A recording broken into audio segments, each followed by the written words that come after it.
Definitely a little weak this morning as I head out on my first workout on Halloween.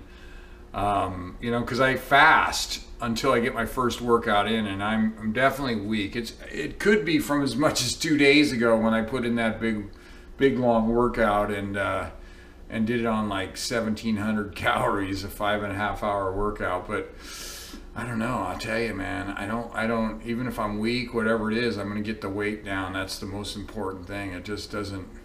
I'll get my workout in, even if I have to, you know, crawl the last little bit.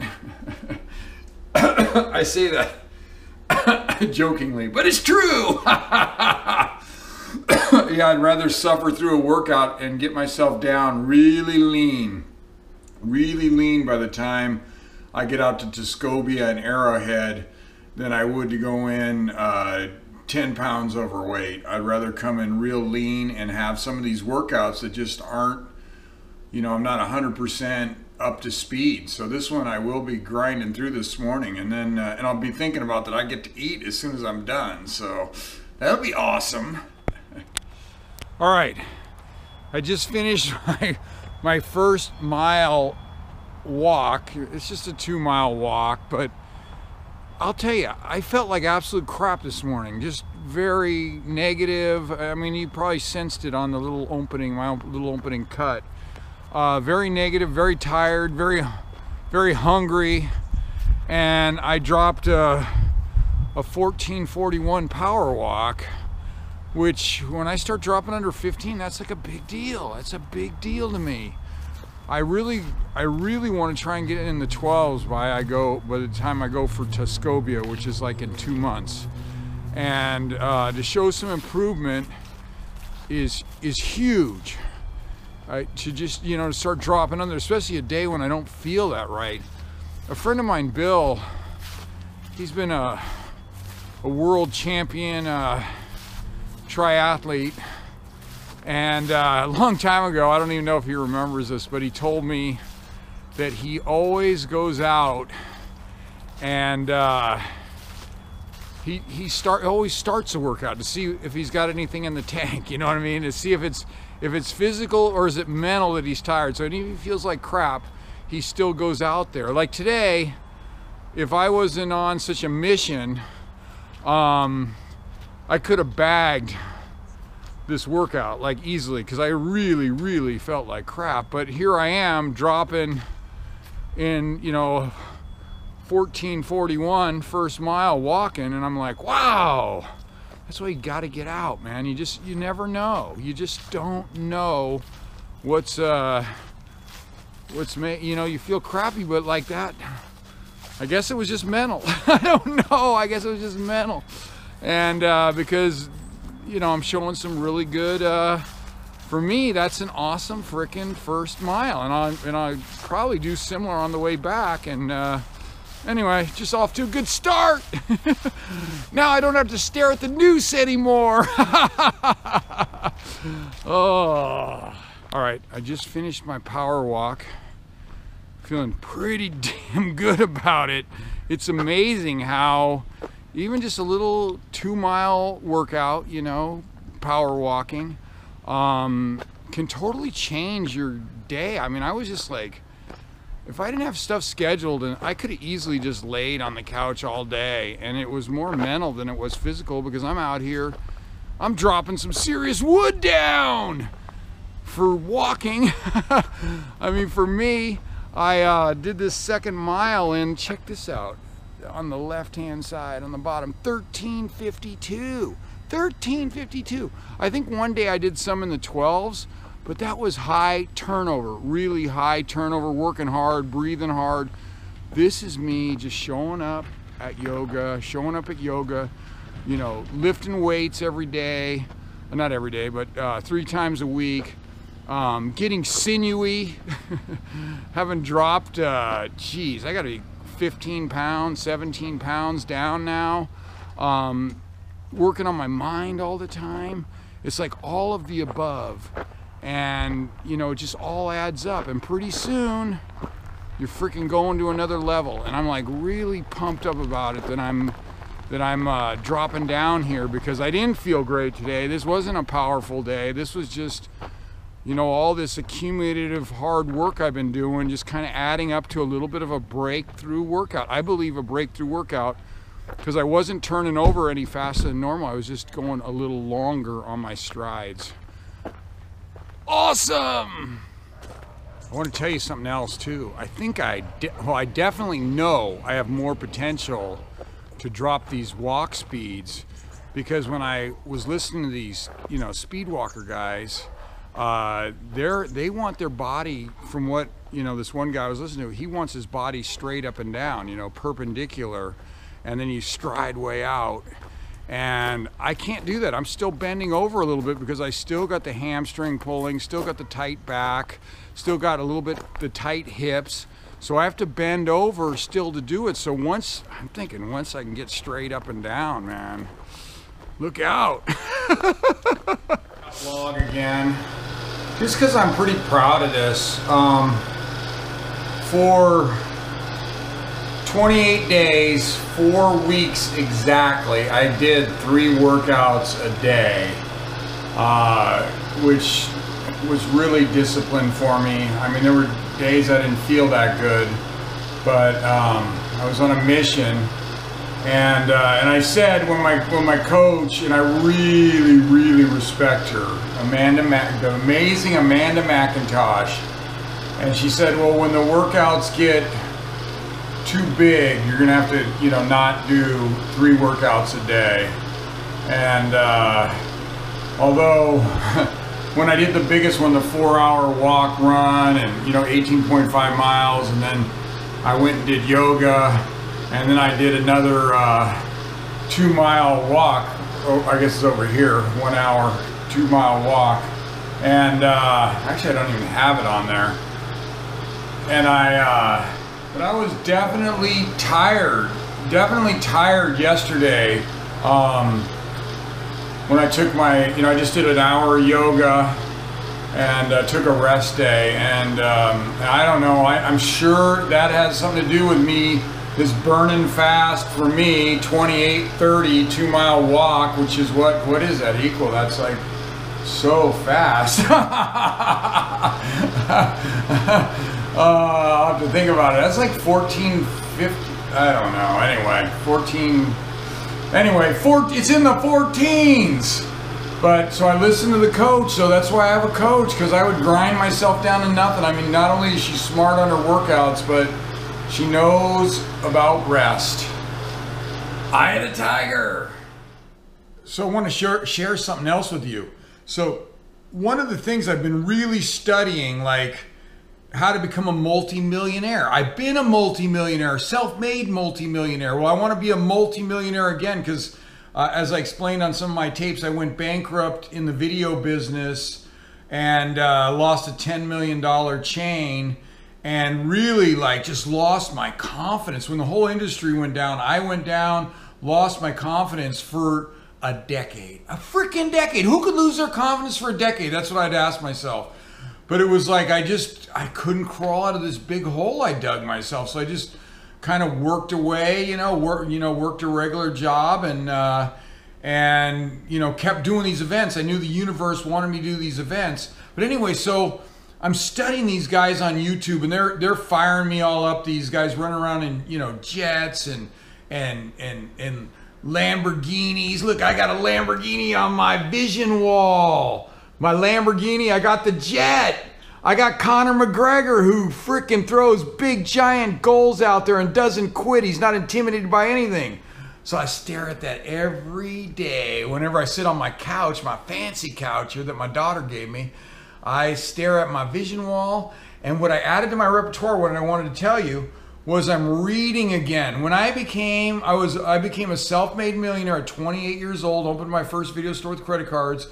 But during that time, I read everybody who had a book written on them who was a billionaire. Why screw around with just plain old millionaires? I read everybody's book who was a billionaire back then. I checked them all out, read them all, from Henry Ford, J.P. Morgan. I can't remember them all. But anyway, so I read everybody's book who was a billionaire, and you put all that stuff in your head, right? And I just started reading again because these guys are they're reading a lot of books. They're reading a lot of books, old school. And I've been watching tons and tons of video, but I needed to add a book reading to my repertoire. So, of course, since I'm trying to get rich again, multimillionaire, Think and Grow Rich by Napoleon Hill. I read a book by him when I first started my first video store. I was at some sort of a convention, and I was talking to somebody. I always talk to people who got more than I got, right? They got a bigger chain, higher volume. I usually stuck with people in the video business back then. And this one guy told me to read, and it's not by Napoleon Hill, but it was a hardback book, and I know people know the name of it. I don't even know the name of it. But it was a black hardback, a dark brown. It looked like a Bible, like a business Bible or something, by Napoleon Hill. And this guy was kind of mysterious. He said, read that book. Read that book by Napoleon Hill. It'll change your life. And I read that book, which is really detailed and goes through everything. And it did change my life. And I became a multimillionaire. So now I'm starting over. I just got I think this is like the short version of it. Think and Grow Rich by Napoleon Hill. But I'll tell you one thing. Reading is a muscle. It's a freaking muscle. If you don't read, like I just read short stuff on the internet normally, which probably ain't great, just quick posts and stuff. But anyway, by starting to read again, I would read for just a few minutes and I'd start nodding off. I'm like, so I had to set a goal to read 10 minutes a day. To start out with, because my reading mind is like weak now. It's super weak. And if you want to be, I think Warren Buffett reads 5 books a week or something like that. It's insane amounts. These guys who are multi-millionaires, they're reading books. And so I'm reading books on, how to make my business better. How to, my business of motivating people, how I'm going to become a multi-millionaire by motivating people. So I'm starting out. This is a basic book. It's an easy read, Think and Grow Rich, and then I'm keeping my antennas up for other business books to read. And by the way, I really like old school books. I tried reading off the tablet or whatever, and I don't like it. I like turning the page. I like bending the little corners to mark my stuff. I just like all that. So anyway, Eye of the Tiger. I'm reading. English teacher gave me a B-. I'm coming back for an A. So I'm heading up to do some weightlifting, second workout of the day. This is one of those days you just, you push through them. I was definitely feeling tired and weak today, and I'm pushing through them. I'm going to get my weights in and get my yoga and get my 3 workouts in. But it is one of those days I will 100% vouch that you don't always feel like it. But if you can get it in, those are the ones that feel the most satisfying. Anyway, I'm going up to my Santa Rosa 24-hour. I haven't been up there since this fire, so I think the whole area around there got it pretty good. But I'll see it firsthand right now because that's the way I'm going. So I just arrived at the 24-hour fitness in Santa Rosa. I don't even know, how this works. I've heard of this when these big fires hit, that some buildings get absolutely wiped out, torched, and some buildings are left, nothing hits them, I guess it's those embers, because across the street was a Kmart. That thing is gone. It's down to nothing. And then there's some shops that, are right, that use the same parking lot, and they're fine, and yeah, you could see if you drove around a little bit, there's some serious stuff up here. No wonder I waited a while to come up here. It's it got torched pretty good. It's amazing. This thing was out of control. There's a lot of pavement, a lot of parking lots, a lot of pavement for this thing to jump across the freeway and all that. That's serious. Obviously it was serious, but man, that wind must have been whipping those embers over here to get these buildings. Just Unbelievable. It was right over there, man. Just nothing but rubble. And then look at this. This building that's, you know, was in the same shopping center. Nothing. They're all open. They're open for business, you know. And the Kmart is rubble. Amazing. Just amazing.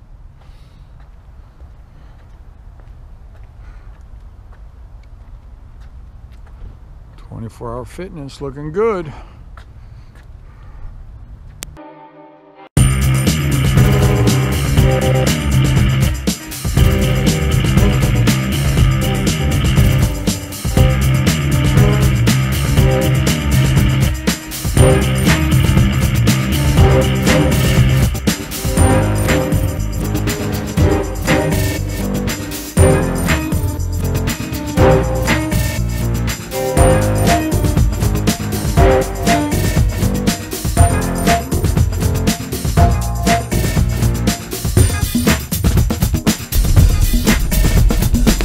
That was great to be back in the Santa Rosa gym. It was excellent. It was fun.